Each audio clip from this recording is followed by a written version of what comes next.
This is Dwayne Deason. I'm your host of the Cost Management Center podcast, and I have a great guest today, Jill Delgado. She is with B2We organization. In fact, she wears many hats, so I think I'm going to let her explain that a little bit more. But welcome, Jill.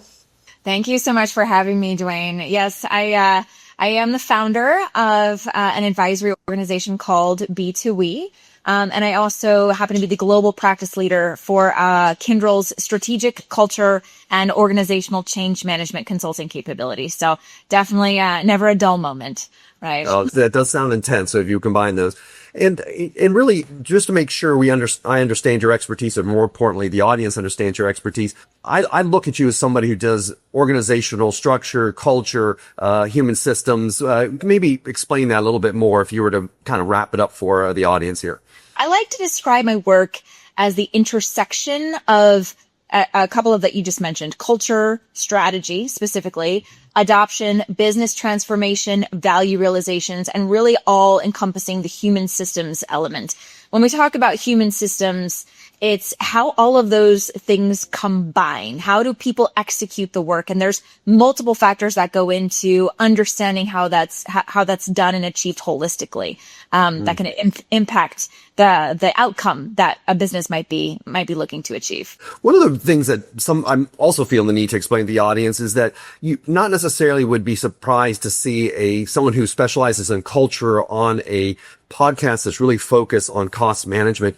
And I'm a big advocate for the cultural aspect of trying to make change. And if you don't have that, if you can't implement that, and you're really handcuffed to just trying to save money through vendor negotiations or from cutting this little bit of the budget or that little piece of the projects, you really are missing, I think, the greater opportunity to change an organization. And that's why I was really interested in having somebody with your specialty to come on and just kind of have a little bit of a discussion about it, because I'm not actually sure I'm all that good at it. I certainly have to do it as part of my job.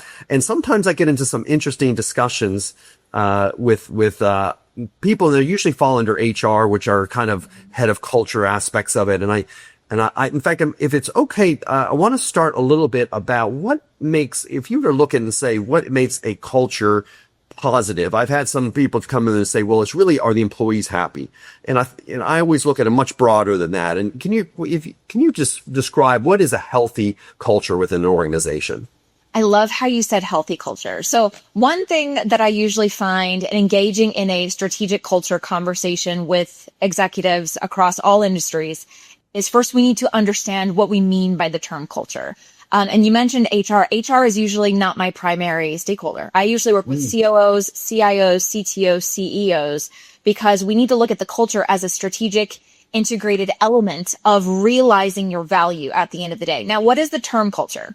People think, oh, culture is the poster, vision, mission, values on the wall down here. No. Culture is literally how we behave every day. And I like to parallel another term that we often skew just by how society talks about it, like diet. When you hear the term diet, people think weight loss, you have a fitness goal, some sort of ambition. When in reality, the definition of the term diet is just what we eat. It's what we eat every day. You have a diet. Some days it's healthier, some days it's not so healthy. Same thing with culture. Every group at every level, and it doesn't have to be just in a work setting. We can talk about church, school, your family, in your household. Every group, every cohort has a culture and different levels of health. We have to focus on it and how we show up to engage with those groups to determine its level of health. There's even a lot of research that goes into how do you measure healthy culture, ties into how engaged employees are with your business outcomes and your desired strategy. So what do we mean by engaged? Are they enthusiastically showing up to work and their way of life at work every day? Some BCG research actually that just came out this year did a study on employee engagement with the business strategy last year. And it said something alarming that only 20%, and this is a global study, 20% of employees are considered engaged enthusiastically across the organization. And what they did with that, we're talking about cost, correlated to what they reported as a $10 trillion waste in productivity. So that means culture is not just an HR topic. This is a productivity and cost efficiency related topic.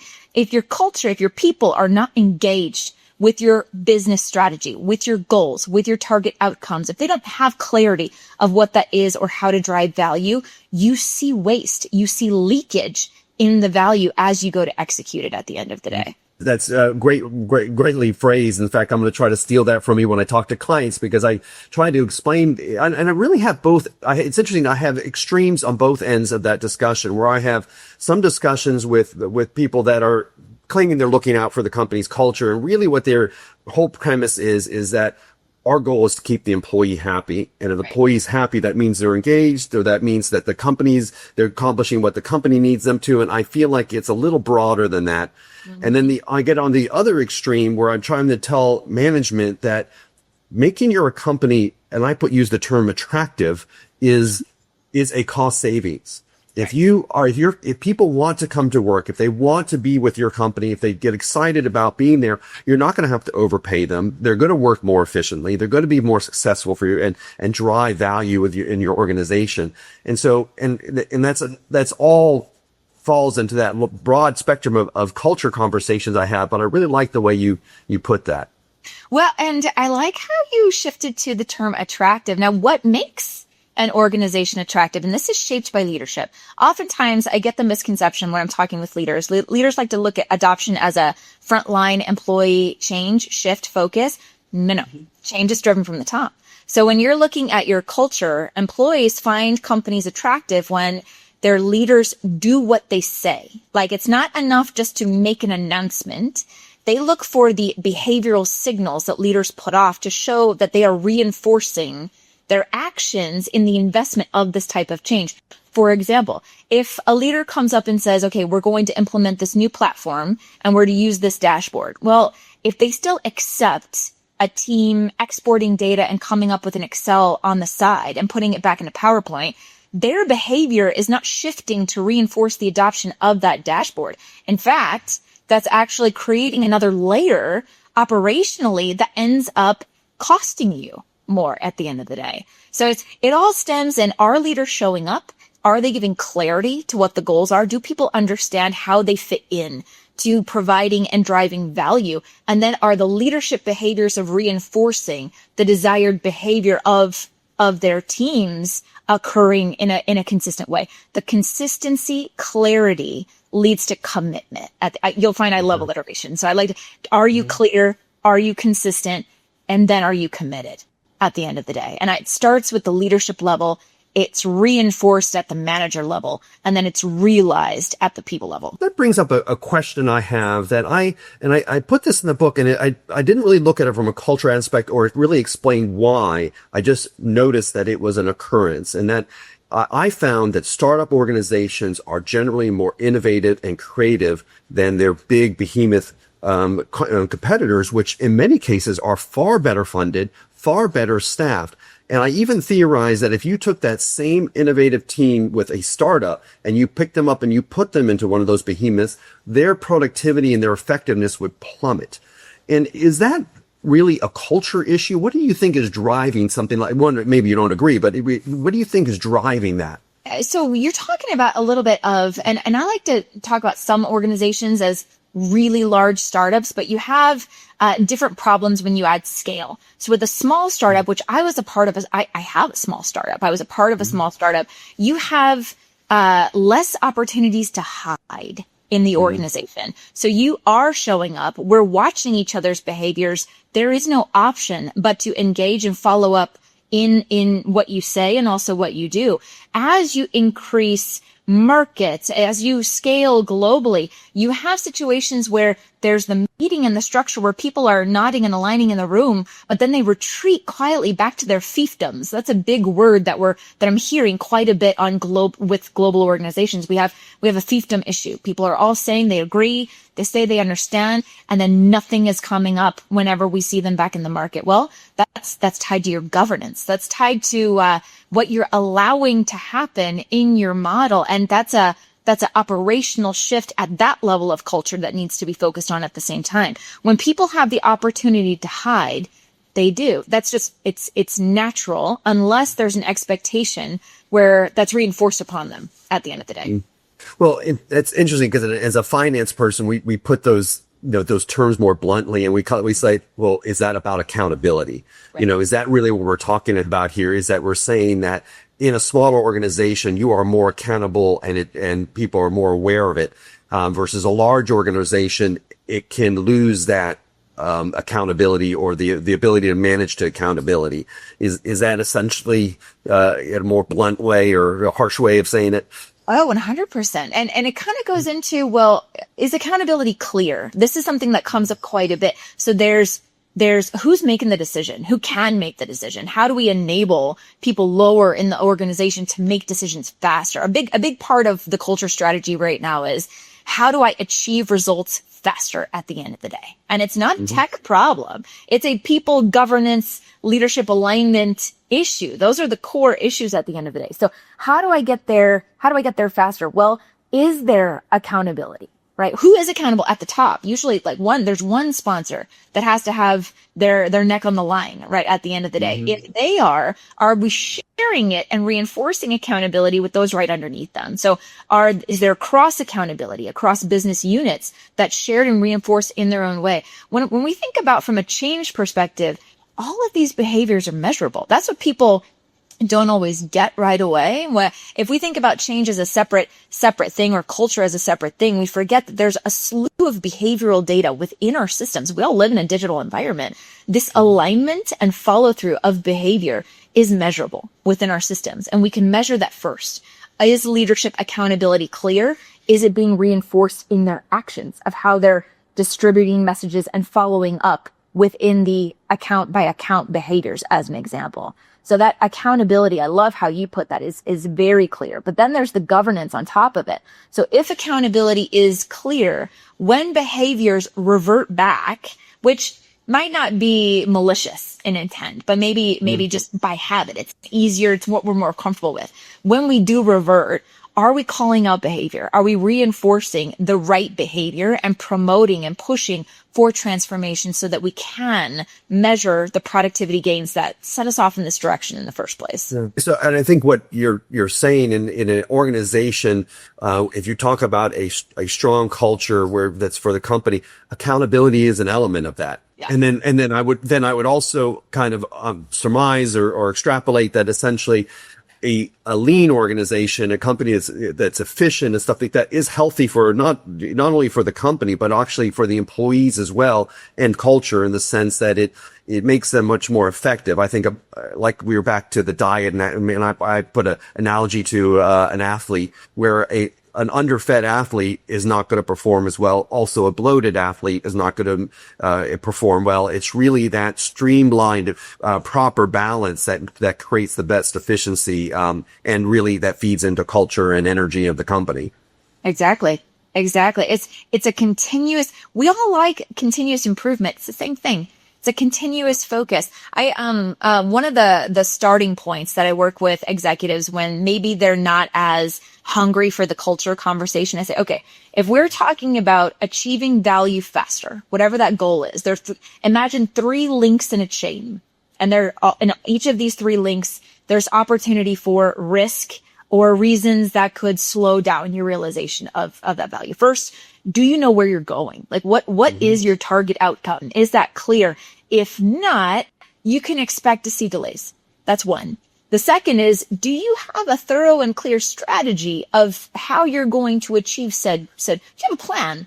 People love to plan, right? They love to live in that plan. I hear people reiterate and talk about the plan day over day, and to the point where they get to analysis paralysis. They know where they want to go. They might have a plan. If it's not so clear, we could also see gaps a little bit in the execution. That's not uncommon. But the last chain in the middle is your culture. Are your people showing up in a way to execute your plan to achieve the goal in the way that it could be achieved? I like to use this analogy. If your strategy is your roadmap, we like that term. If it's your highway to get to your end destination, your culture is your speed limit. Your speed is indicated by the behaviors of how we show up to execute said plan at the end of the day. So if you think of those 3 links, you need all 3. You need to focus in all 3 in order to achieve those outcomes. Any gap in any of them, and you can expect delays. I see so many aspects of culture where the leadership dictates it, M&A, and there's like events that can greatly impact it. You have silos within that. So you have a organization that can have very, and I think you've said this before, a lot of different subcultures and that aspect of it. How do you try to make that more uniform? What is that just a ongoing effort that you never really ends, or is there a common strategy that is pretty effective? I like to kind of reiterate, like, culture has layers, right? You have an organizational culture that kind of gives the high level foundation, but you can expect that sub teams are going to develop subcultures, and that's okay. So a culture in a finance department is going to be and feel and be motivated different than a sales department, as an example. So we have to be okay for that organically to take place. But what you really want is alignment of those subcultures to the organizational desire of what the ways of working and what it means to work here. Let's work as one. That doesn't mean everyone is going to necessarily have the same nuances or the same way of being motivated to show up. But at the end of the day, their value and their connection to that value is the same. So what I do is often look at different parts of the business as personas, just like how we would align any sort of technical implementation. Different business units are motivated differently. They like to communicate differently. They value different ways of how you collaborate. So you have to understand the thumbprints of the individual teams at the end of the day and how to connect and communicate in a way that the organization is tying into what matters most to them.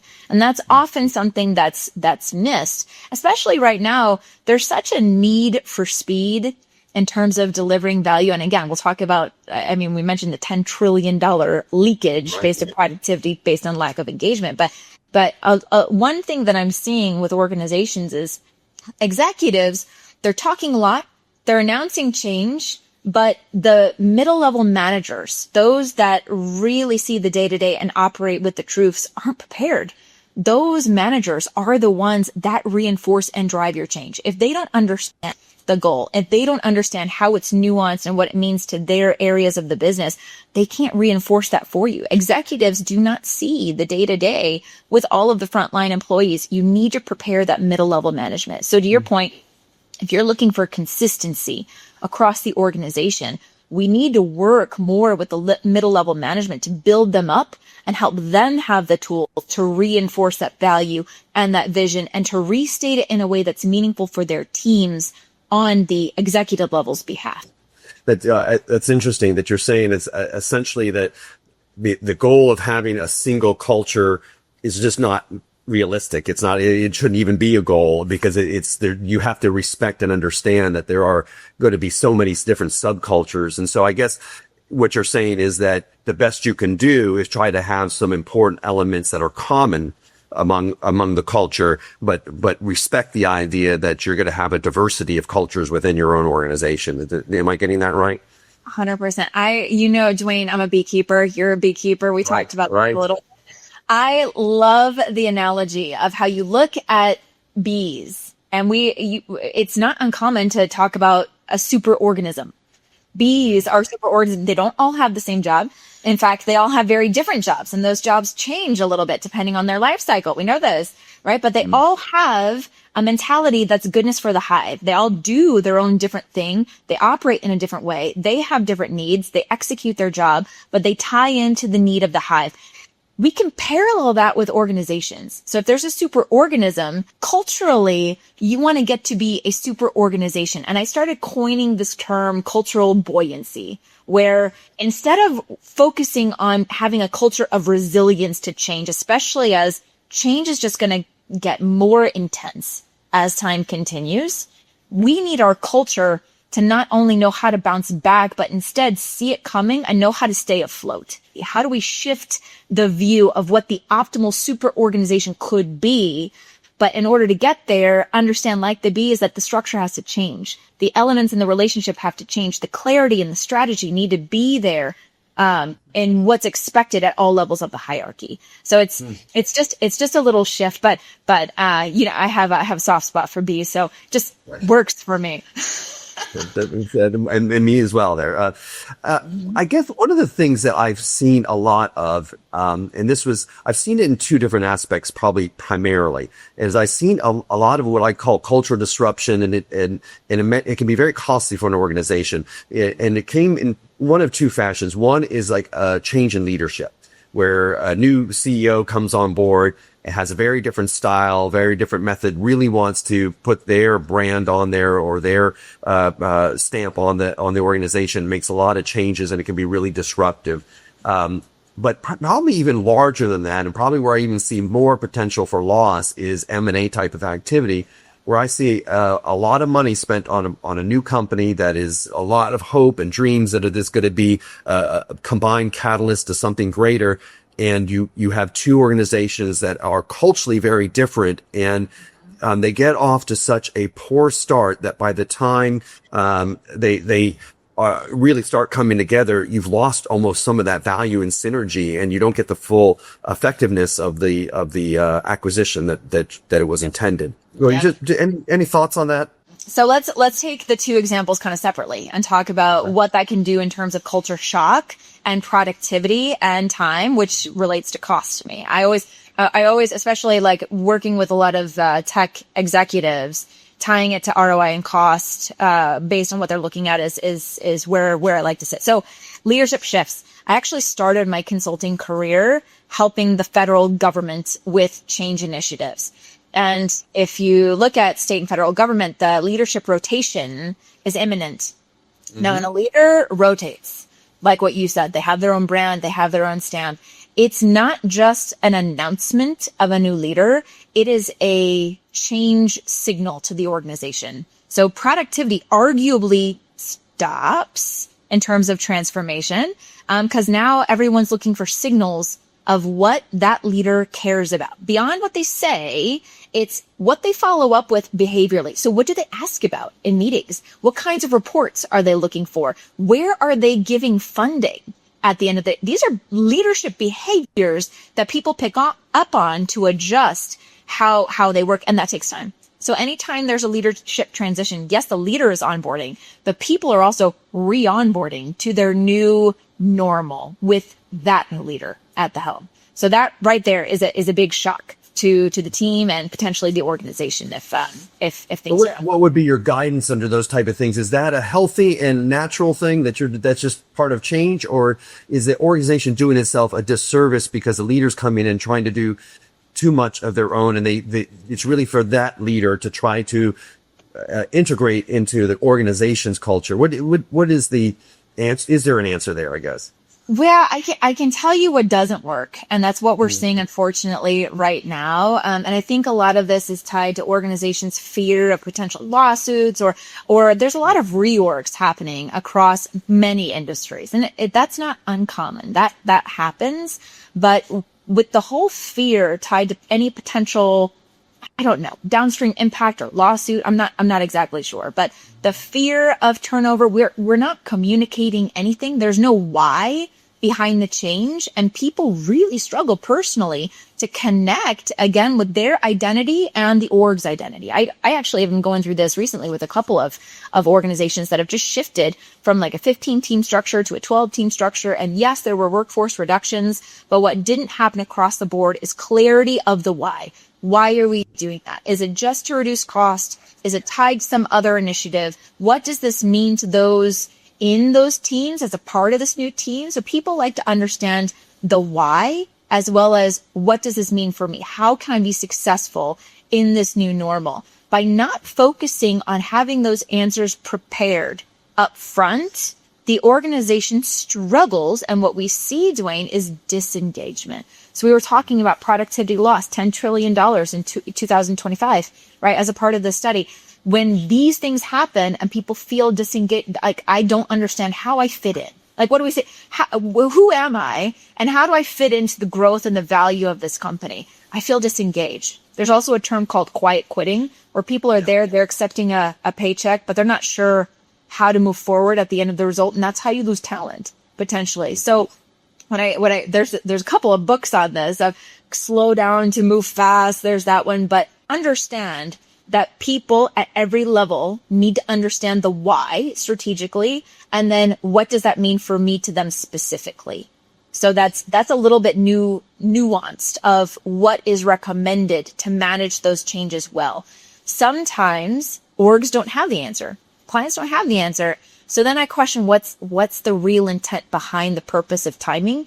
And should we maybe work together to focus on getting those answers to mitigate the lull or the gully that happens with disengagement when those events happen? Interesting. I think I see a lot of what you're talking about. And I know, cause I want to go back to the M&A type of question I had, but I see a lot of what you're talking about within AI, the implementation of AI without basically to start doing headcount reductions with this theory that somehow AI is making it efficient, and they somehow know that, and therefore that you can cut 10% of your workforce. And let's come back to that if we can, and stay, and because I do want to hit that M&A question. I've saw so much value be lost in just poor M&A integration aspects of it, and it's not so much the product or service, it's the people, and it's not even the acquiring company isn't trying to be necessarily the ogre.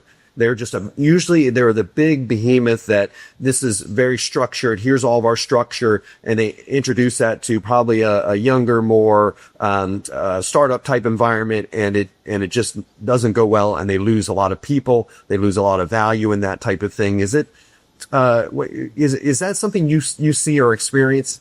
Oh, all the time. So let's talk about M&A situation. Usually we kind of look at the announcement and then look for things to trickle. And you're talking about synergies. The focus is often on, we have two big companies. We need to synergize usually the tech and the process. We need to focus on the operating model, but you can see a lot of tactical examples of where the cultural misalignment is occurring. For example, who processes the wins? If there's a win, who processes it? How are decisions made? Where does the report come through? Are we generating multiple reports based on a discrepancy in systems or trust in that system? These are cultural issues tied to how we execute and experience work. How do we celebrate as one? How are we reinforcing what that looks like? So when we think about M&A, the closeout and the value will not be able to be reported until we solve those issues. How are we operating and seeing the behavior done as one versus two separate entities? So that's more than product. That's more than process. That's more than just a program effort. That's your people. So all of the P's have to be included. Yeah. Then, I tell you, if that alone, and I sometimes feel like they try to rush through integration. It's like a tight calendar, and it's almost too much, too quick.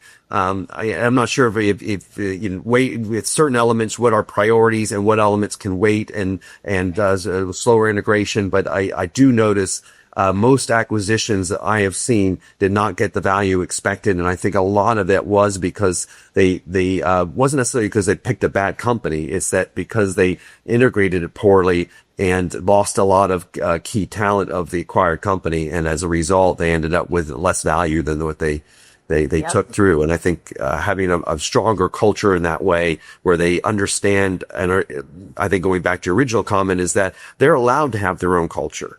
They don't have to adopt your, in fact, they're going to, and the best you can do is probably accept that and try to have some commonalities in that culture, but don't try to change it to your culture, because that's not what made them successful to start with. No, are you clear? Are you welcoming? Are you helping them understand how when we talk about change and like what inspires behavioral change? I like to make it very simple. At the end of the day, for every individual person, and how I experience change is going to be different than how you experience change. What matters most to me and who I listen to is going to be different than Dwayne, right? So to orchestrate change effectively for each individual, say business unit team, but really more like that individual tailored level, you need to make that transition feel good and easy at the same time. There's a lot of effort into doing that well. Right. So like that's where we're getting into organizational psychology and how to help people make a leap and feel inspired to say, this is no brainer. Of course I'm going to use this dashboard. Of course, I'm going to use this to help drive my decisions. And I don't need an Excel. That's great for me personally. And then the organization also realizes those efficiencies gained. But if I don't understand it, if I don't know how to find what I was looking for before at my level, I'm going to go back to my spreadsheet.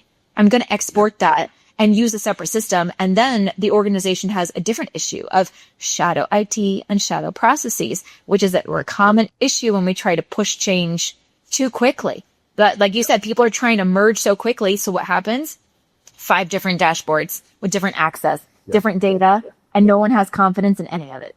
Yeah. A lot of redundancy and what I call technology bloat, if you will. Yeah. I want to go back to, a little bit to the AI aspect, you just triggered my thoughts, when you said, hey, when the organization goes down from groups of 15 to 12 without really any explanation of why they're doing that and that type of thing, then that has a tendency to obviously create disruption within a group. And I see that a lot more now because of, AI, type of decisions. And just give you a little bit of background.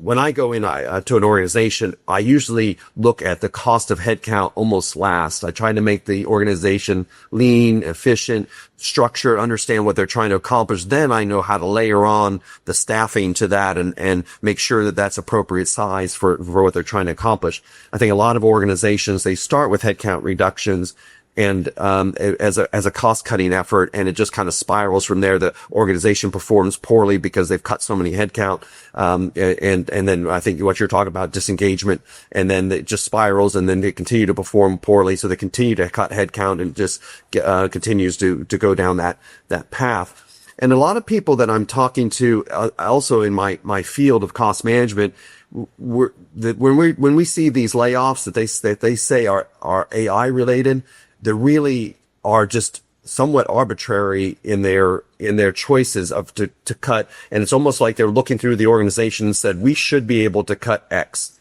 And so they go for that. And if the company might be bloated, and it might be that they can afford that and more, but it's usually kind of, labeled AI. And I'm worried. I have some concerns about that aspect of it and with that approach. And what are you seeing in your practice? There's a couple of things that we're seeing with AI, because AI is so hot right now, right? Mm-hmm. So everyone's talking about it. It's definitely one of the top 5 initiatives of a strategy. But kind of to your point, let's go back to my 3 links in the chain. What are you looking to achieve? So cost efficiency is a big one. Productivity is another one. Different industries have different goals, like ultimately, but it comes down to, how do I cut costs? How do I improve productivity, quality at the end of the day, some sort of automation. Okay, great. So maybe you have an idea. Let me tackle a couple of your points. For the companies that were quick to lay off, what I find more often than not when I peel back the onion is that the AI was the mask for a reason to do the layoffs. So in some companies, they're too scared to say it's a performance issue, and they're masking it with the AI theme. But here's my position whenever I understand that that's actually what's being done, is when you label a workforce reduction with AI, you are risking future AI transformations to have distrust with your organization. So am I next? Why would I help you if your intent is to lay off as a part of this transformational effort? That mistrust is right now at an all-time low. We just did at Kyndryl, we did our own research, and we saw the same thing, that trust in AI is it fluctuates depending on if you're talking about the individual team or organizational level. But ultimately across all 3 of those levels, it's low for a variety of reasons. What's also interesting though with AI transformation, and this is where I'm also trying to push and talking with execs quite a bit right now, is the research shows us individuals, everyone's using it. Everyone's using it. But is there a clear organizational strategy? Actually, there was some research that said 66% of people claimed that they have gained enough efficiency to get 1 whole day back in their work week across how they're using AI. So people are finding it efficient, but the leaders and the organization as a part of their strategy have not said where or how to reinvest that time. That's the missing link. If I get 8 hours back, what's expected of me? Where do I put that if I don't know, I'm going to do whatever I want with it, right? Like that's mine to play with. How am I going to benefit from it? And then how is the organization expecting to benefit from it? Is it just increased productivity? We have got to be clear with the expectations of efficiency. AI leads to efficiency ultimately at the end of the day. When you gain those efficiencies, what are you expected to do? How do you reinvest that capacity? Only when we're clear can we realize value beyond the individual level. And that is the big theme of what we're seeing in the strategy today. I really like that about how you kind of builds distrust. And in many ways, not only to build distrust with AI, but I think even sometimes employees kind of see through it and they know that they're just leaning on that excuse. And so probably they form a distrust for AI, but also leadership, because they know that there's some fallacy to what they're saying. And hence AI is now, to your point, getting booed at commencement speeches and, that type of thing. So it's, a lot of concern, I think, with the employee base, about that. And if you want to try to brace AI, that's not the way to really go forward with it. One of the things that I run into problems when I'm trying to help change a culture to try to make them more cost aware. And one of the things I always tell management that they really have to be careful when they try to make that old saying that you should treat company money like your own. And well, employees don't treat their own money very well. And many of them are in terrible debt with credit cards and those type of things. So you don't necessarily want them treating money like it is their own. They're not necessarily that good at it.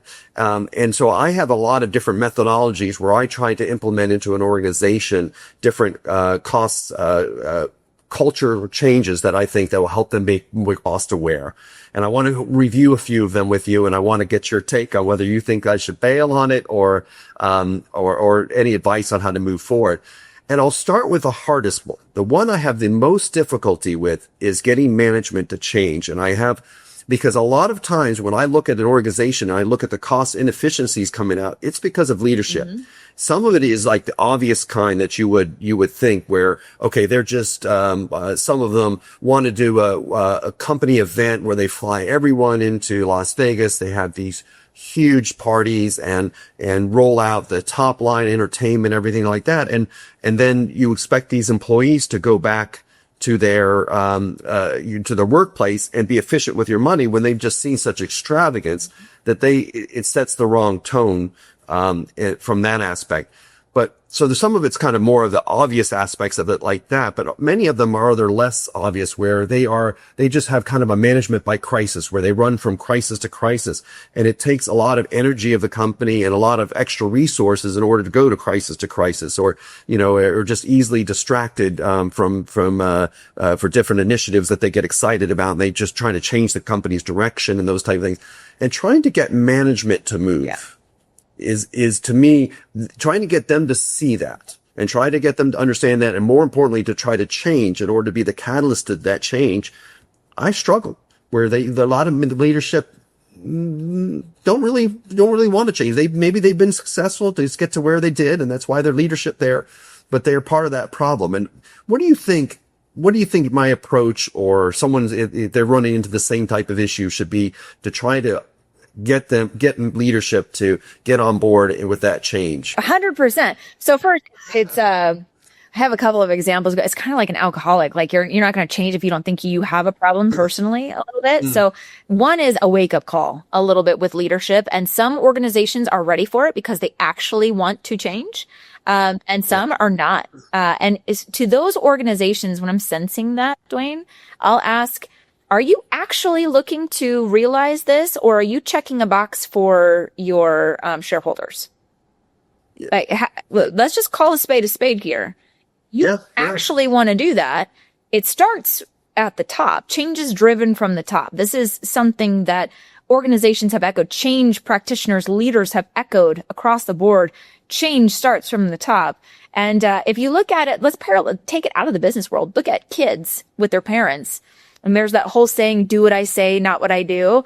No, kids look at the behavior and they push the envelope to do what you allow them to do based on your own behavior. How do you talk at the end of the day? It's the same thing with employees.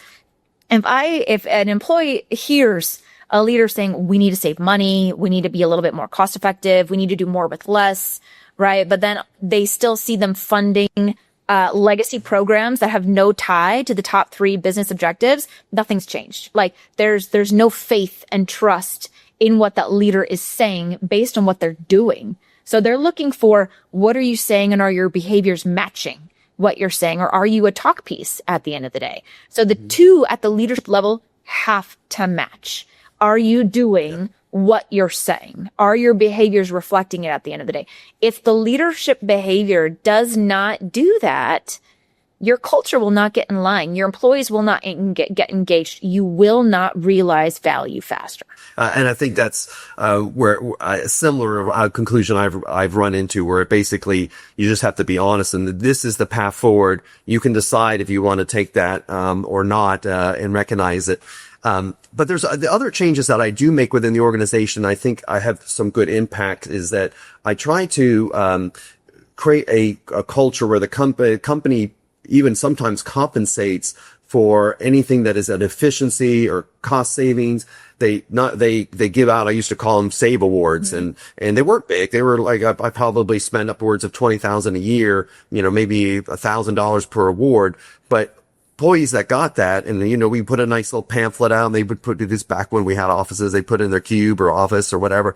And I felt like, and that word got out, and people started realizing that you were rewarding that type of behavior. And I think it raised awareness.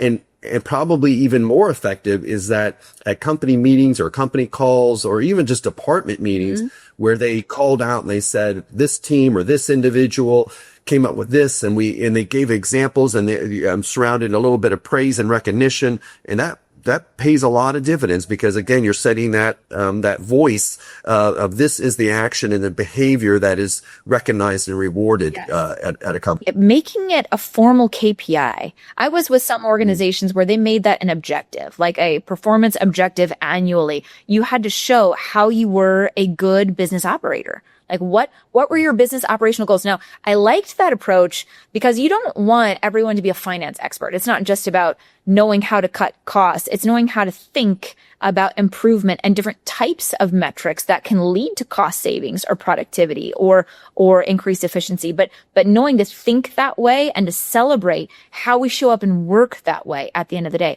And then you're rewarded on top of it. So if you don't want a separate reward, which I love that actually, by the way, where your name is up, you could even have the top 10 business operators and how they're promoting growth and innovation and driving efficiencies at the end of the day. But it's also tied to your bonus structure. So for your performance goals, it's your individual performance, how you're driving your practice growth, your business growth, and showing that you're a business operator at the end of the day. So making that a part of, this is how you grow, this is what we expect, and reinforcing it systematically is very effective. That's fantastic. It's good to have some reassurance on ideas that because really in some ways, of course, it helps best if I can get senior management aligned with the different changes that I feel they need to make. But if not, and you made this point earlier, you go to that mid-level management and below, and you try to implement, whether it's policies, practices, and others, reward systems and other recognition systems and other things that essentially they hear much that, and it's much closer to them, and they benefit from it more. And then you're really trying to change the organization from the bottom up. So instead of the, bottom down type of organization, it works best when you do it both directions. Exactly. But, sometimes you're not given necessarily those luxuries. Exactly. And then in those cases, I always try to look for leaders who are stronger advocates or champions of some sort of initiative, and then start with their organization. And then that becomes your Trojan horse a little bit. Look at what we did here. We shifted it. And again, that's where it's okay to have subcultures in your culture when you're thinking about transformation and change. I've got this one sponsor that gets it. We can control what we can control in this one area, in this one business unit. Let's focus there. And then it's kind of like AI. It's your proof of concept. Once you see it, you have your moment. you build this model that, and you prove that value. And then all of a sudden, all the cool kids want to do it, right? Like, oh, you just gained all of that efficiency. You made all of that back. You showed this kind of productivity. Like, that's value realized. That's reportable at the end of the day. So there's different nuances. Ideally, you want the entire organization to be aligned on that. But if you have an org that has an alignment issue, a governance issue, focus on the entry point and then build from there based on value delivered. That's good. That's great advice. I love that.